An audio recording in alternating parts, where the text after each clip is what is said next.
Exercise 2.7 first question fourth subdivision 1 by 3, 1 by 6, 1 by 12 etc. இது geometric progression இல்லையான்னு கண்டுபிடிக்கணும். First என்ன பண்ணணும்? T2 divided by T1 அதான் கண்டுபிடிக்கணும். அதான் common ratio சொல்லுவோம். தெரியல common ratio R equal to T2 divided by T1. இங்கே ரெண்டு ஃப்ராக்ஷனாக இருக்குது. அது எப்படி எழுதுவோம்? இங்கே பாருங்களேன், T2ங்கிறது என்னது? இங்கே 1 by 6 1 by 6 divided by 1 by 3. அப்போ அது எழுதுறது எப்படி எழுதுவோம்? 1 by 6. இந்த டிவிஷனை மல்டிப்ளிகேஷன் ஆகையில் இந்த கீழே இருக்கிற இந்த ஃப்ராக்ஷன் எப்படி எழுதுவோம்? ரெசிப்ரோக்கில் எழுதுவோம். 1 by 3ங்கிறது 3 by 1. இது நமக்கு தெரியல, சின்ன கிளாஸ்லேயே படிச்சிருக்கோம்ல. ரெண்டு ஃப்ராக்ஷனை டிவைட் பண்ணையில், அதாவது 1 by 6 டிவைடட் பை 1 by 3. ரெண்டு ஃப்ராக்ஷனை டிவைட் பண்ணி என்ன பண்ணுவோம்? ஃபஸ்ட்டு ஃப்ராக்ஷன் அப்படியே எழுதிடுவோம் 1 by 6.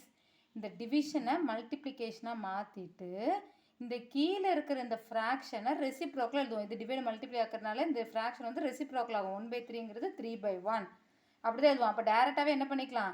ரெண்டு ஃப்ராக்ஷனை டிவைட் பண்ணோன்னா 1 by 6 டிவைட் பண்ணி டேரெக்டாகவே மல்டிப்ளை போட்டு கீழே இருக்கிற அந்த ஃப்ராக்ஷனை ரெசிப்ரோக்கலாகவே எழுதி டேரெக்டாக செஞ்சுக்கலாம். ஏன்னா சின்ன கிளாஸில் படிக்கிறதா நம்ம.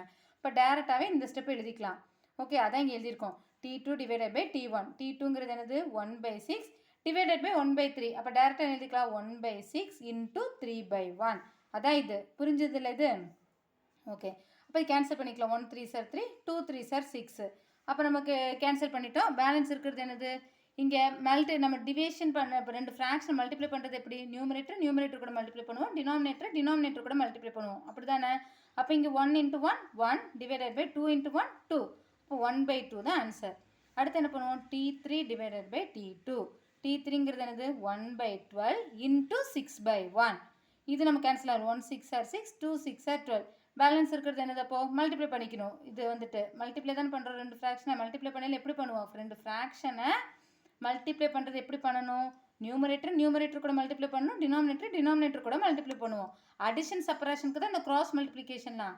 மல்டிப்ளை பண்ணல ரெண்டு ஃப்ராக்ஷனை மல்டிப்ளை பண்ணுறது எப்படி? நியூமரேட்டரும் மல்டிப்ளை பண்ணுவோம், டினாமினேட்டரும் மல்டிப்ளை பண்ணுவோம். அதெல்லாம் சின்ன கிளாஸில் படித்ததான் எந்த ரீகால் பண்ணிக்கிட்டோம். ஓகேவா? அப்போ இங்கே கேன்சல் பண்ணக்கப்புறம் 1 1 சார் 1 டிவைடட் பை 2 1 சார் 2. இது 1 by 2 கிடச்சிச்சு. இங்கே இருக்கிறது 3 டேர்ம்ஸ் தான். அப்போ நமக்கு கிடச்சிருச்சு 1 by 2 1 by 2நேவும். அப்போ ரெண்டு காமன் ரேஷியோ ஈக்குவலாக இருக்குன்னா கண்டிப்பாக இது என்னது? ஜியோமெட்ரிக் ப்ரோக்ரெஷன் தான். அதான் எழுதிக்கிறோம். Which implies T2 divided by T1 equal to T3 divided by T2 and so on etc. கொடுத்தனால and so on. Therefore it is a GP. ஓகேவா? fourth subdivision completed. இனி fifth subdivision. 1 minus 5 25 minus 1 25. அப்போ நமக்கு R equal to T2 divided by T1 minus 5 divided by 1. minus 5 divided by 1 என்னது? minus 5. அடுத்து T3 divided by T2 25 divided by minus 5. 1 5 sir 5, 5 5 sir 25. இங்கே இருக்கிறது ஒரே ஒரு மைனஸ் தானே. அப்போ 5 by 1 தான். அப்போ 5 தான். இதுவும் minus 5. அடுத்து T4 divided by T3 minus 125 divided by 25. 25 1 sir 25, 25 5 sir 125. ஓகேவா? அப்போ இது 5 தான் கிடச்சிருக்கு. இங்கே மைனஸ் இருக்கனால minus 5 தான். எப்போயுமே டினாமினேட்டர் இது நமக்கு தெரிஞ்சது தானே. இப்போ 5 by 1னா 5 தான் எழுதுவோம். டினாமினேட்டர் 1னா நியூமரேட்டர் அதான் ஆன்சரு. 5 by 1னா 5ன்னு எழுதலாம், 5 5 by 1ன்னு எழுதலாம். அது தெரிஞ்சது தான் நமக்கு. அப்போ இங்கே என்ன தான் கிடைக்குது? -5. ஸோ எல்லாமே நமக்கு காமன் ரேஷியோ ஈக்குவலாக தான் இருக்குது. That means T2 divided by T1 equal to T3 divided by T2 equal to T4 divided by T3 and so on.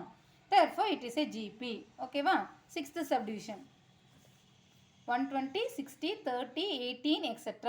அப்போ R equal to T2 divided by T1 60 divided by 120. 0 0 cancel. 1 6 are 6, 2 6 are 12. 1 by 2. அடுத்து என்னது? T3 divided by T2 30 divided by 60. 0 0 cancel. 1 3 are 3, 2 3 are 6. 1 by 2. அடுத்து T4 divided by T3 18 divided by 30. இதை நாங்கள் இப்போ 3 டேபிளில் cancel பண்ணியிருக்கோம். 6 3 are 18, 10 3 are 30. அடுத்து பின்னி 6 10 இருக்கா? பின்னி 2 டேபிளில் கேன்சல் பண்ணலாம். 3 2 are 6, 5 2 are 10. இப்போ 3 by 5 கிடச்சிச்சு. இது ரெண்டு ஈக்குவலாக கிடச்சிச்சு. எப்பயுமே அர்த்தமெட்டிக் ப்ரோக்ரெஷனாக இருந்தாலும் சரி, ஜியோமெட்ரிக் ப்ரோக்ரெஷனாக இருந்தாலும் சரி, அந்த டேர்ம்ஸ் எல்லாமே ஈக்குவலாக வரணும். அதனால் என்ன பண்ணுவோம்? மைனஸ் பண்ணுவோம். டிஃப்ரென்ஸ், காமன் டிஃப்ரென்ஸ் எல்லாமே ஈக்குவலாக இருக்கணும். அப்போ தான் வந்து அர்த்தமெட்டிக் ப்ரோக்ரெஷன். அதே மாதிரி இது காமன் ரேஷியோ எல்லாமே ஈக்குவலாக இருக்கணும். அப்போ தான் இது ஜியோமெட்ரிக் ப்ரோக்ரெஷன். ஆனால் இதில் வந்துட்டு லாஸ்ட் இது என்ன ஆயிடுச்சு? நாட் ஈக்குவலாக வந்துருச்சு. ஒருனா நாட் ஈக்குவல் வந்தாலே அந்த இடத்துல ஸ்டாப் பண்ணிடலாம், அடுத்து செய்ய வேண்டாம். இங்கே நாட் ஈக்குவல், லாஸ்ட் டேர்ம் தான் நாட் ஈக்குவலாக வந்திருக்கு. சப்போஸ் இங்கே நாட் ஈக்குவலாக வந்ததுன்னா அடுத்த டேர்ம் நம்ம செய்யவே போக வேண்டாம். இது லாஸ்ட் நாட் ஈக்குவலாக வந்திருக்கு. ஸோ இது வந்து நாட்டே geometric progression அதான் இங்கே எழுதியிருக்கோம் which implies T2 divided by T1 equal to T3 divided by T2 but not equal to T4 divided by T3. So therefore it is not a GP. ஓகேவா? அப்போ geometric progression எதுனாலும் சரி, arithmetic progressionனாலும் சரி, geometric progressionனாலும் சரி, எல்லாமே ஈக்குவலாக இருந்தால் தான் அது வந்துட்டு அந்த டேர்முக்கு வரும். இது நமக்கு நாட் ஈக்குவல் வந்துருச்சு. So it is not a GP. ஓகேவா? இன்னும் 7th சப்டிவிஷன் 16, 4, 1, 1/4 எக்ஸெட்ரா. அப்போ ஃபஸ்ட் என்னது R equal to T2 divided by T1, 4 divided by 16, 1 4s are 4, 4 4s are 16. அப்போ இங்கே இருக்கிறது 1/4. அடுத்து T3 divided by T2, 1 divided by 4. இது கேன்சல் பண்ண முடியாது. ஸோ அது அப்படியே தான் வரும். அடுத்து T4 divided by T1, T4 divided by T3. That means 1/4 divided by 1. இது ஒரு numerator divided by denominator. Denominator 1 வந்தால் என்னது, நியூமரேட்டர் மட்டும் எழுதினாலே போதும். அப்படி தான் இப்போ நம்ம சொன்ன முன்னாடியும் 5/1னா 5. அதேமாதிரி நியூமரேட்டர் வந்து 1/4 டிவைடட் பை 1. ஸோ நமக்கு 1/4னு எழுதினாலே போதும். ஸோ 1/4. ஸோ எல்லா காமன் ரேஷியோ ஈக்குவலாக தான் இருக்குது. அப்போது T2 which implies இப்படி போட்டுக்கிறோம் which implies T2 divided by T1 equal to T3 divided by T2 equal to T4 divided by T3 and so on. Therefore it is a GP. Okay va? So first question full complete பண்ணிட்டோம்.